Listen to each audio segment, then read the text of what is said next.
श्री सन देवताय नमः, बालकृष्णाय नमः, राधे कृष्णाय नमः, सिद्धिविनायकाय नमः। तस्मिन्नतुश्रुते किमप्रायम् जगदीशेश्वर्यम् लोकामसपालाहस्तमे संहरन्ति बलमादृतम्। भगवान ब्रह्मादि जगदीश्वरों के भी ईश्वर है। उनके प्रसन्न होने पर कोई भी वस्तु दुर्लभ नहीं रह जाती। तभी तो इंद्रादि लोकपालों के सहित समस्त लोक उन्हें बड़े आदर से पूजा उपहार समर्पण करते हैं। तम सर्वलोकामृग्न संग्रहम त्रयीमयम द्रवमयम तपोमयम यज्ञ विरचता तो भवायते राजन स्वदेशान रुद्रो दुर्मसी। राजन सब भगवान श्री हरि समस्त लोक लोकपाल और यज्ञों के नियंता है। वे वेत्रही रूप, द्रव्य रूप और तपस्वरूप है। इसलिए आपके जो देशवासी आपकी उन्नति के लिए अनेक प्रकार के यज्ञों से सन भगवान का यजन करते हैं। आपको उनके अनुकूल ही रहना चाहिए। यज्ञेन शुभद्वेषात्मानेन सुराम कला हरियम शिष्टाम सतुष्टाम प्रतिशांति वाचितम तद्वलनम नारासी विरचेष्टितम। जब आपके राज्य में ब्राह्मण लोग यज्ञों का अनुष्ठान करेंगे तब उनकी पूजा से प्रसन्न होकर सन भगवान के अंश स्वरूप देवता आपको मनचाहा फल देंगे। अतः वीरवर, आपको यज्ञादि धर्मानुष्ठान बंद करके देवताओं का तिरस्कार नहीं करना चाहिए। वेणुवाच बालिशाबत्तयुयम। पूजा कर रहा हूँ मैं, बाद में करना। ये सब टेबल ले लो, प्रिंटर ले लो, हाँ बाद में कर लिए। बालिशाबत्तुयम वा अधर्मे धर्मामानिनम ये वृतदम प्रतियम हित्वा जारम पतिमुपासते। वेद ने कहा, तुम लोग बड़े मूर्ख हो। खेद है, तुमने अधर्म में ही धर्म बुद्धि कर रखी है। तभी तो तुम जीविका का देने वाले मुझ साक्षात पति को छोड़कर किसी दूसरे पति की उपासना करते हो। अवजानात्मि मूढ़ानुपाणमीश्वरम नानुवदन्ति दे भद्रमिहि लोके पत्रच। जो लोग मूर्खतावश राजा रूप परमेश्वर का अनादर करते हैं उन्हें न तो इस लोक में सुख मिलता है और न परलोक में ही। कोम यज्ञ पुरुषो नाम यत्र वो भक्तिर्दोरसी पुत्रो सा विदुरानम यथा जारे को योषितम। अरे जिसमें तुम लोगों की इतनी भक्ति है वह यज्ञ पुरुष है कौन? यह तो ऐसे ही बात है हुई जैसे कुलटा स्त्री अपने विवाहित पति से प्रेम न करके किसी पुरुष में आसक्त हो जाए। विष्णुवरी जोचो गिरीशेन्द्रो वायुरेम रवियम परजन्नो धनदम शोभम शीतरणाम पत्यम। विष्णु, ब्रह्मा, सन, महादेव, इंद्र, वायु, यम, सन, सूर्य, मेघ, कुबेर, चंद्रमा, पृथ्वी, अग्नि और वरुण तथा इनके अतिरिक्त जो दूसरे वर और शाप देने में समर्थ देवता है वे सब के सब राजा के शरीर में रहते हैं। इसलिए राजा सर्वदेवमय है और देवता उसके अंश मात्र है। एते चान्य च विबुधाम प्रभवोर पाशुप्यम देहि भवन्ति नृपत्यम सर्वदेवमय नृपम। तस्मारमन्नम कर्म विप्रा यजदोजम गतमत्सराम बलियम च महनरत्तम अतोन्वयम कोभ्रुकपुमान। इसलिए ब्राह्मणों, तुम मत्सरता छोड़कर अपने सभी कर्मों द्वारा एक मेरा ही पूजन करो और मुझी को बलि समर्पण करो। भला मेरे सिवा और कौन अग्र पूजा का अधिकारी हो सकता है? मैत्री उवाच इतम विप्रमत्यम पापिना तपदम गनुन्यान्यम स्तजाच चक्रे भ्रष्टमंगलम। श्री मैत्र जी कहते हैं, इस प्रकार विपरीत बुद्धि होने के कारण वो अत्यंत पापी और कुमारगामी हो गया था। उसका पुण्य क्षीण हो चुका था। इसलिए मुनियों के बहुत विनय पूर्वक प्रार्थना करने पर भी उसने उसकी बात पर ध्यान न दिया। इति तेस्मतरास्तेन द्विजाम पंडितमानिना भगनायाम भवजाज्यम तस्मै विदुर शुक्रदयम। कल्याण रूप विदुर जी अपने को बड़ा बुद्धिमान समझने वाले वेन ने जब उन मुनियों का इस प्रकार अपमान किया तब अपनी मांग को व्यर्थ हुई देखते हुए उस पर अत्यंत कुपित हो गए। हन्यंताम हंतामेश पापम प्रकृति दारुणम जीव जगदास वासु कुरुते भस्मसाद ध्रुवम।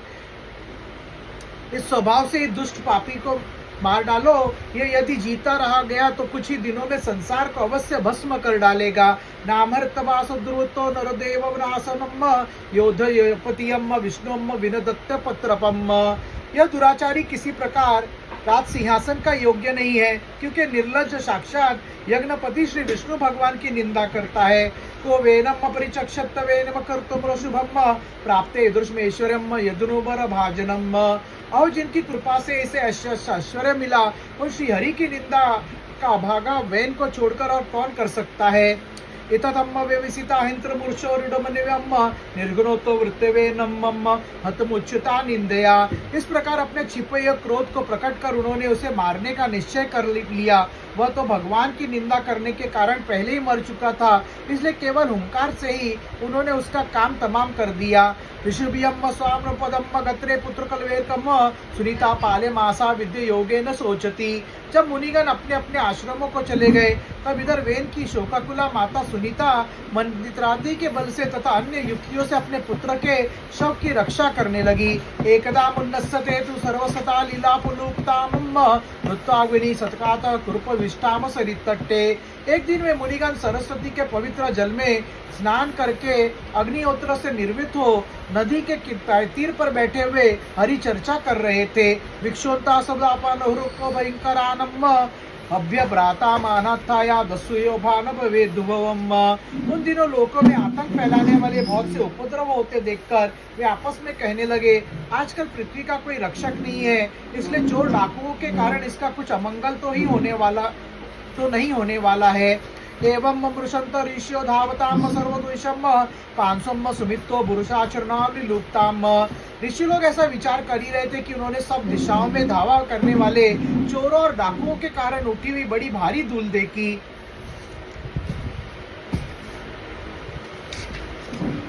तद्रुपमाग्नाय लोकस्य वशुलुप्तमाम भर्तु परेत्ते तस्म्यान योनम च सिंहताम। देखते ही वे समझ गए कि राजा वेन के मर जाने के कारण देश में अराजकता फैल गई है, राज्य शक्तिहीन हो गया है और चोर डाकू बढ़ गए हैं। ये सारा उपद्रव लोगों का धन लूटने वाले तथा एक दूसरे के खून के प्यासे लुटेरों का ही है। अपने तेज से अथवा तपोबल से लोगों को ऐसी कुप्रवृत्ति से रोकने में समर्थ होने पर भी ऐसा करने में हिंसादि रोष देखकर उन्होंने इसका कोई निवारण नहीं किया। चोर प्रायम जनपदम हीन सत्वम राजकम लोकन्न वारे चक्ता अपि दर्शिनम ब्राह्मणम समदुर्को शांतो दीनानम सुमपेक्षकम त्रवते ब्रह्म तस्यापि भिन्न मांडपुतो यथा। फिर सोचा कि ब्राह्मण यदि समदर्शी और शांत स्वभावी हो तो भी दोनों की अपेक्षा करने से उसका तप उसी प्रकार नष्ट हो जाता है जैसे फूटे हुए घड़े में जल बह जाता है। नास्य वंशो राजर्षि संतासु मरति अमोघ वीर्या ही नृपा वंशस्मि न केशवाश्रयम। फिर राजर्षि अंग का वंश भी नष्ट नहीं होना चाहिए क्योंकि इसमें अनेक अमोघ शक्ति और भगवत परायण राजा हो चुके हैं। विनिश्चत्तर मनुष्य विपनस्य महिपत्यम ममुंतरुवम तरसा तरसादिता ही को नरम। ऐसा निश्चय कर उन्होंने मृत राजा की जांग को बड़े जोर से मथा तो उसमें से एक मौना पुरुष उत्पन्न हुआ। बासु महामनुवम हस्य पानी मन्ना सागरो रक्त साता मूर्धजम। वह कौवे के समान काला था, उसके सभी अंग और खासकर भुजाएं बहुत छोटी थी, जबड़े बहुत बड़े, टांगे छोटी, नाक चपटी, नेत्र लाल और केश तांबे के रंग के थे। तम्म तु देवनंतम दीनम की करोमीति वादिनम निषेधत्य ब्रुवस्ततात्र स निषादस्तो भवत्। उसने बड़ी दीनता और नम्र भाव से पूछा कि मैं क्या करूं, तो ऋषियों ने कहा निषेध बैठ जा। इससे वह निषाद कहलाया। तस्य वंशास्तु नेषादा निरकानंद गोचराम राज्य मानो वेन कुलश्म मूर्षभरम। उसने जन्म लेते ही राजा वेन के भयंकर पापों को अपने ऊपर ले लिया, इसलिए उसके वंशधर नैषाद भी हिंसा, लूटपाट और पाप कर्मों में रहते थे। अतः वे गांव और नगर में न टिककर वन और पर्वतों में ही निवास करते थे। इति श्रीमद् भागवत महापुराणे पारमहंस्यां सहिताम चतुर्थ सकंदे पृथुचरिते निशोद्धात निर्माणम चतुर्दशोध्यायम। श्री संदेवताय नमः, बालकृष्णाय नमः, राधे कृष्णाय नमः, सिद्धिविनायकाय नमः। अतः पंचदशोध्यायम। महाराज पृथु का आविर्भाव और राज्याभिषेक। मैत्रेय उवाच अतः तस्य पूर्णमस्सत्वं हि पत्ययम बाहुभ्याम मध्यमानाभ्याम मिथुनम संपद्यत। श्री मैत्रेय जी कहते, विदुर जी, इसके बाद ब्राह्मणों ने पुत्रहीन राजा वेन को भुजाओं का मंथन किया, तब उनके एक स्त्री पुरुष का जोड़ा प्रकट हुआ। तत्त दृष्टवा मिथुनम जातमृष्य ब्रह्मवादिनम उच्चम परत्व संतुष्टा विदत भगवत कलाम। ब्रह्मवादी ऋषि उस जोड़े को उत्पन्न हुआ देख और उसे भगवान का अंश जान बहुत प्रसन्न हुए और बोले, ऋषुचम एष विष्णु भगवतम कला भुवन पालिनी यम च लक्ष्मया चंबुतियम पुरुषास्य पायिनी। ऋषियों ने कहा, यह पुरुष सन भगवान विष्णु की विश्व पालिनी कला से प्रकट हुआ है और यह स्त्री उन परम पुरुष की अनाप्यायनी, कभी अलग न होने वाली शक्ति लक्ष्मी जी का अवतार है। एयं मतु प्रथमो राजाज्ञं पुमान् प्रश्यताशम् ऋतुनाम महाराजो भविष्यति पृथुश्रवाम। इनमें से जो पुरुष है वे अपने प्रथन विस्तार करने के कारण परम पृथु नामक सम्राट होगा। राजाओं में ये सबसे पहला होगा। यम च सुदति देवी गुणभूषणा भूषणा अचिरनाम वरारोह पृथ्वीवार वदुति। यह सुंदर दांतों वाला एवं गुण और आभूषणों की विभूषित करने वाली सुंदर इन पृथ्वी का अपनी पति बनाएगी। इसका नाम अर्ची होगा। एष साक्षात रेशो जात लोक रिक्षया यम चत्वाराशी नुजुग्रा पायिनी। पुरुतु रूप में साक्षात श्री हरि के अंश ही संसार की रक्षा के लिए अवतार लिया है और अर्ची के रूप में निरंतर सन भगवान की सेवा में रहने वाली उनके नित्य सहचारी श्री लक्ष्मी जी की ही प्रकट हुई है। मैत्रेय उवाच प्रशसन्ति समतम्म विप्रा गंधर्व प्रभाव जगुवम्म मुमोच्चम्म सुमोधाराम सिद्धा नुतंती सोमस्त्रियम्म। श्री मैत्रेय जी कहते हैं, विदुर जी उस समय ब्राह्मण लोग पृथ्वी की स्तुति करने लगे। शेष गंधर्वों ने गुणगान किया, सिद्धों ने पुरुषों की वर्षा की, अप्सराएं नाचने लगी। शंखतुर्या मृदुगांध्या नेदुर्भव्य दिवी तत्र सर्वे उपाज वर्षि त्रिपुरानम्म गणाम। आकाश में शंख तुरई मृदंग और दुम्बी आदि बाजे बजने लगे। समस्त देवता ऋषि और पितर अपने अपने लोकों से वहां आए।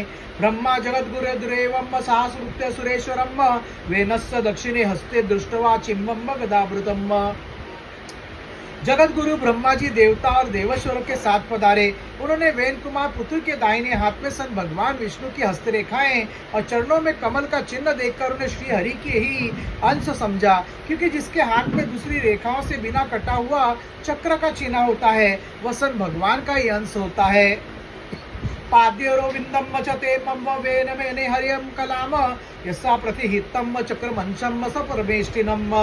तस्याभिषेक आराधो ब्रह्मणा ब्रह्मवादिभियम आभिष्य च कन्यास में आजोम सर्वतो जनाम। वेदवादी ब्राह्मणों ने महाराज पृथु के अभिषेक का आयोजन किया।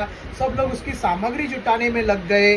रसित सरिस्तुता मुद्रो गिरियो नागा गावम खगा मृगाम ध्येयम शितियम सर्वभूतानि समाजुर्पायनम। उस समय नदी, समुद्र, पर्वत, सर्प, गौ, पक्षी, मृग, स्वर्ग, पृथ्वी तथा अन्य सभी प्राणियों ने भी उन्हें तरह तरह के उपहार भेंट दिए। सन देवताय नमः, बालकृष्णाय नमः, राधे कृष्णाय नमः, सिद्धिविनायकाय नमः।